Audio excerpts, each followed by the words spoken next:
pleasure to introduce to you former Boston Celtic great, won 2 championships. I think he played in, don't quote me, but 4 during that span with the Boston Celtics. Let's welcome Greg Kite. Greg, how you doing tonight? I'm doing good, Larry. I don't know about that Bucks flag behind you, though. They're not doing too well. Yeah, I'll tell you what, it was a rough night for us last night here. It was. Wasn't pretty. But, 1 week. yeah, there you go. Well, first of all, thanks for joining us. I want to thank you very much for coming on Frankly Speaking Sports tonight. Let me ask you this.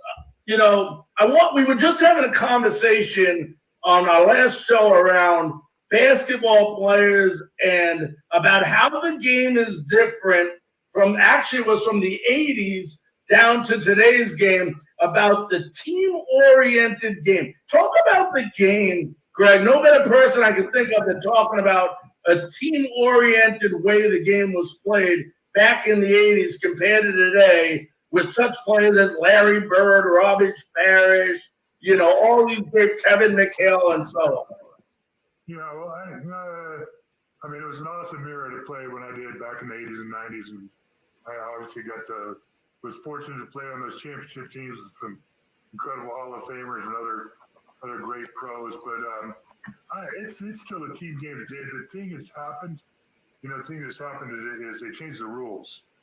They changed the rules on defensive contact in the early 2000s.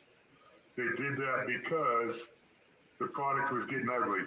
They were slowing it down after the Jordan era. Some teams were slowing it down. Some teams that were not. So there were a lot of scores in the 80s, sometimes in the 70s and 90s, and it wasn't really good for marketing. So they changed some of the contact handshaking rules and how you could guard guys in open post. So it's kind of changed the physicality of the game. And then you've had the trend with the analytics and all the 3-point shooting and spreading the floor and running the numbers. So, sometimes it does get a little bit less of a team game than that we just see guys standing around, spot up and shoot, or James Harden drive to the basket. But even the good teams, though, like the Warriors, they were great 3-point shooters during their run, but they would cut to the basket, move, cut. So there's still elements of it there. It's just played a little bit differently, and the rules a little bit different right now. So let me ask you this. You're the 21st pick overall back in the 80s for the Boston Celtics, and you're coming on a team, I believe they had just traded Rick Roby away, a center, and now you're coming on a team that is filled with probably the best 6-man arguably to ever play the game in Kevin McHale. You have Robbie Parrish. When you were drafted in the first round by the Celtics at the center position, what was your immediate thoughts?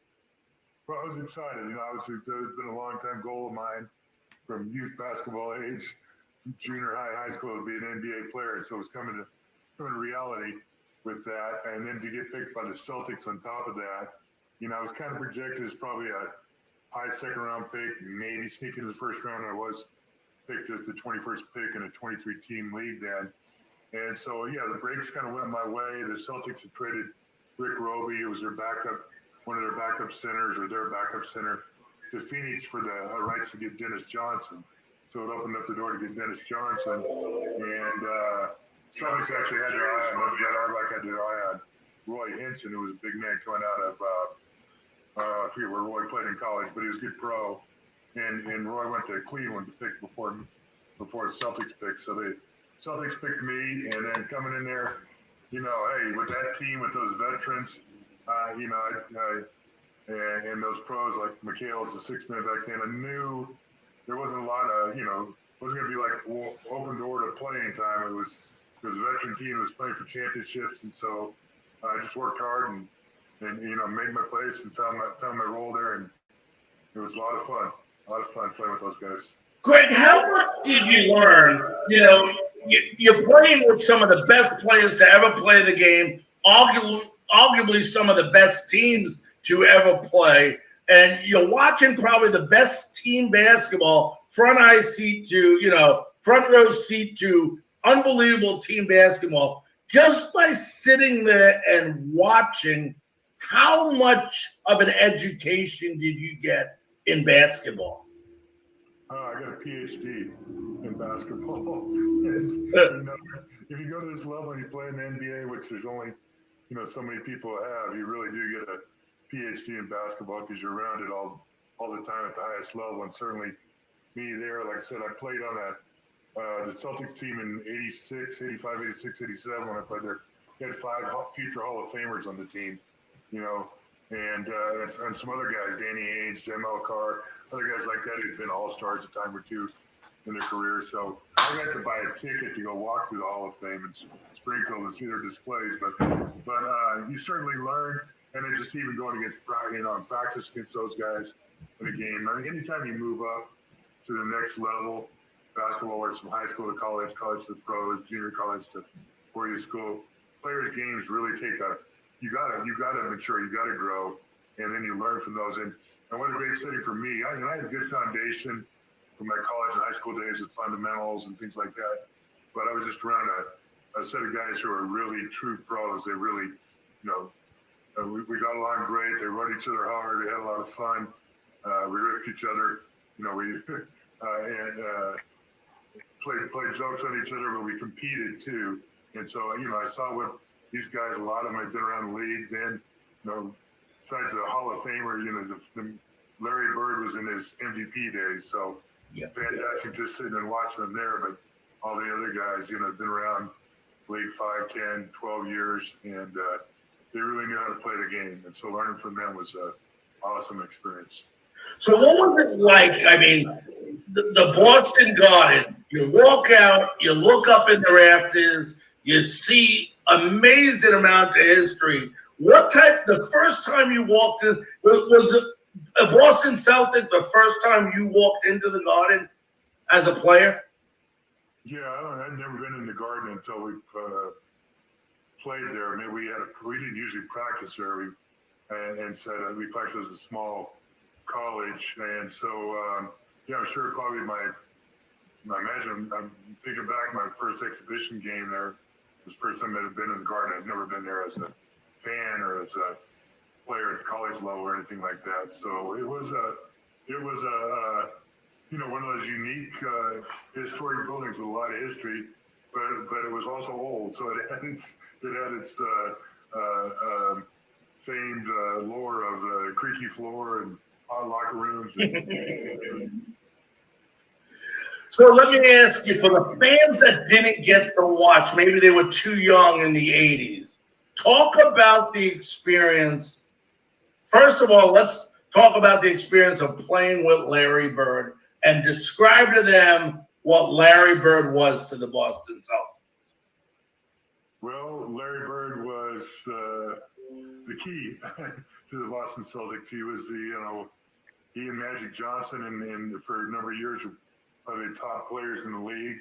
Obviously a lot of other great players around, but Larry, was in the early 80s to the mid 80s to, about 87 when he started getting some injuries and wearing down. He was just at the peak of his game, and everybody looks at Bird as a great scorer and shooter. He was, but he was just good he was also just as great of a passer. That might have been the best thing he did, actually, was passing the ball, and he was probably the best. He was one of the best defensive rebounders in the league too. But and even more than that, Larry's mind and his he wasn't afraid out there. He wasn't afraid to fail, and his confidence out there was next to none. And so the great players put all those things together: the work ethic, the skills, that mental strength, that mental capacity, and Larry had that. But he was a beauty to watch, man. When he got rolling, if you haven't seen it, you're a youngster, go back and click on some YouTube highlights of Larry Bird. Well, and I had the pleasure of watching all you guys play because I lived in Boston in the 80s. So I've had that pleasure. So I know what it was all about growing up. But talk about that run. You had 4 straight NBA finals. You won 2 championships. Talk about the experience. It's one thing to play in the NBA. What is it like to go through the playoffs and play and win an NBA championship? Oh yeah, I mean, playing in the NBA Finals for 4 years in a row, I didn't realize that we were only the second franchise in history, and I think it had been a Celtic run before in the '60s that had done that until the Miami Heat did it. 25 years later, 30 years later, with LeBron, Wade, and Bosh. That so 4 years in a row, and then they had this 30 for 30 series, which is a great one about Celtics and Lakers. People should go watch that if they didn't see it before. But in the '80s, either the Lakers or the Celtics were in every NBA final, either together playing each other, which happened I think 3 or 4 times, and then or one of them individually was playing. So it was an awesome era. That it was kind of that springboard off the great NCAA final with Magic and Larry at Michigan State, Indiana State, and they took a league that had some, just a couple of years before was tape delaying NBA final games and had a lot of issues, drugs off the court, and things like that, and really took the NBA to new heights with marketing, exposure, and fan interest. And then when you had those two top story franchises, every great story, every great movie got a hero and a villain, and that's what we love about sports. It's exciting when you got your hometown favorite or whatever, but these traditional rivals in sports, the Yankees and the Red Sox, the Celtics and the Lakers, the Chiefs and the Raiders, whoever it is in a sport, that's what really brings it out. And that was so awesome. It was just incredible fans, incredible attention, people all across the country, all across the world. It was all focused on that, and being in those 4 NBA finals was just really the peak of the game in the 1980s. Now, talk about the time when, you had to make the decision, you leave Boston, and, here you're at a place where you're a backup player, you're getting some time, you're averaging about 8 minutes a game, you're contributing to the team, you're winning championships, and now you got a choice where, do you want to be a backup, or do you want to get an opportunity and have more of a role and even possibly start somewhere? How tough was that decision for you as far as to go play somewhere else? Yeah, it was a difficult decision, but sometimes as a pro athlete, pro basketball player, you don't always have total control over the decision. So when I left Boston, I really didn't have total control over it. It was going to happen one way or another. I was still under contract. It was during my 5th year there, about halfway through the season. Celtics were struggling with some injuries. Kevin McHale had a screw put in his foot the year before. Larry started to have some injury problems, and Bill Walton was still hurt. And anyway, they brought in Artis Gilmore as a backup, and so they put me on the injured list. And you could always put somebody on the injured list. Everybody's always banged up. My back was sore. 30 years later, my back is still sore about every day. But that's just the wear and tear of the game. But at one point there, after a few weeks, I think the Clippers were trying to trade for me, but why give up anything? Somebody else needed his center, and some other team in the league challenged the Celtics my legitimacy on the injured list. So I was going to have to be examined by a doctor in the league to see if I was really legitimately injured. I may have passed it anyway or not, but anyway, so what ended up happening was they waived me, and the Clippers played me on waivers, so they picked up my contract. So it just kind of forced their hand, kind of forced my hand a little bit. Downside was I left Boston. I was no longer in Boston. It would have been great to stay there my whole career and play a little bit more, but the upside was the downside. I went to a terrible team, bottom of the league, but I did get to play. I did get to play a lot, and when you're with a championship contender and you're a young player, every game is so important to those championship teams like the Celtics or any team making the finals. And so there wasn't a lot of room for mistakes for young players to go out there. But for a team like the Clippers, I got to do that, in the next year and a half. And then I went on from there to play briefly with the Charlotte Hornets, and for a year the Sacramento Kings, and eventually with the Orlando Magic. And those are really good opportunities in the middle of my career because it solidified my position as a good solid backup center. Even though I started a lot of games for those bad teams, but that's really how you create your value in the league. So it was kind of a double-edged sword. It probably helped my career, go on and play somewhere else and play a little longer. On the other hand, leaving the Celtics was kind of a sad day. Well, believe me, we all remember you, so don't worry about that, Greg. Let me ask you this: after basketball, let's talk a little bit about after basketball. And are you still the commissioner of the basketball league, the Florida Basketball Association? Yeah, I've been involved with the Florida Basketball Association for about 10 years. A gentleman named Mark King, who I know, formed it, and it's one of the longest running minor leagues in the U.S. I mean, outside of like the G League. So a lot of minor leagues, there's just not a lot of revenue. And so we've always kept it kind of Florida-based, kind of a short niche season. Kind of screwed up this year with the pandemic. Right. Spring and summer, they play about 10 or 15, about 15 games. And a few guys that play low levels, overseas and post-college guys. So my role in it's not a big role. I've just been the commissioner, and involved in a few league meetings, go to a few games and things like that. And those guys put their heart and soul into it, but they have fun doing it. We've had a couple of guys that actually played we're going to tryouts with the G League, but it's usually just some guys in their 20s, sometimes up to about 30 who want to just keep playing basketball after their college days, and a few of them have gone and played overseas, Puerto Rico, Mexico, small countries in Europe, things like that. And so I enjoyed doing that, but I'm also stay involved with youth basketball. I had a stint with college coaching back for a few years after I retired, but I helped as an assistant coach at Pathways School, a private school here in Orlando. We had a varsity game today, so I'm involved with that. So. Great. Now, you're also, if I understand this correctly, and I'll let you explain it more, is it a financial advisor? Is that what you're doing now, advising families on financials?